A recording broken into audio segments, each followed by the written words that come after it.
অনেকেই অনেক সময় একসাথে বেশি পরিমাণে ফ্রাইড রাইস বানাতে গেলে আগেই ভয় পেয়ে যাই, এটা ভেবে যে একসাথে এতটা পরিমাণ কিভাবে বানাবো।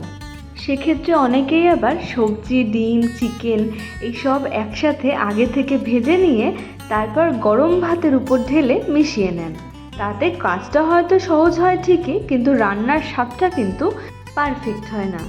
সেই জন্য আমি আজকে পারফেক্ট স্বাদের বেশি পরিমাণে ফ্রাইড রাইস বানাতে হলে কিভাবে বানাবেন সেটাই দেখাবো। আমি যেভাবে দেখাচ্ছি সেভাবে বানালে রান্না করাটা যেরকম সহজ হবে, সঙ্গে করে রান্নার স্বাদটাও কিন্তু পারফেক্ট রেস্টুরেন্টের মতোই হয়ে যাবে। আমি এখানে 1 কেজি 250 মতো চালের ফ্রাইড রাইস বানাতে নিয়েছি।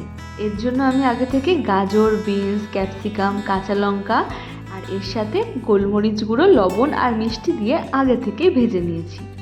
আর এদিকে আগে থেকে ম্যারিনেট করে রাখা চিকেন, সয়াবিন আর ডিমটাও আগে থেকে ভেজে রেখেছি। এবার কড়াইতে অল্প সাদা তেল দিয়ে ভেজে রাখা সমস্ত ইনগ্রিডিয়েন্টসগুলো অল্প অল্প করে দিয়ে দিলাম।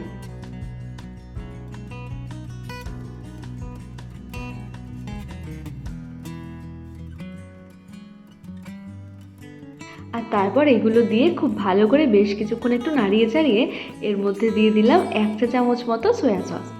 তবে সয়া সসটা কিন্তু কড়াইয়ের ঠিক সাইড থেকে দিলাম, যাতে সয়া সসের মধ্যে একটা স্মোকি ফ্লেভার চলে আসে। আর তারপর এই সমস্ত ইনগ্রিডিয়েন্টসগুলো একসাথে একটু ভাজা ভাজা মতো করে এর মধ্যে দিয়ে দিলাম আগে থেকে ফ্যান ঝরিয়ে রাখা সেদ্ধ ভাত। তবে এখানে যে ভাতটা দিলাম এটা কিন্তু 80% মতোই সেদ্ধ করেছিলাম। তারপর গ্যাসের ফ্লেমটাকে হাইতে দিয়ে খুব হালকা হাতে আস্তে আস্তে করে রাইস এবং সমস্ত ইনগ্রিডিয়েন্টস একসাথে ভালো করে ভেজে নেব। তারপর এই কড়াইতে যেটুকু হয়েছে সেটুকু নামিয়ে রেখে বাকিগুলোও ঠিক অল্প অল্প পরিমাণে ভেজে নিলেই তৈরি হয়ে গেল খুব সহজেই ফ্রাইড রাইস।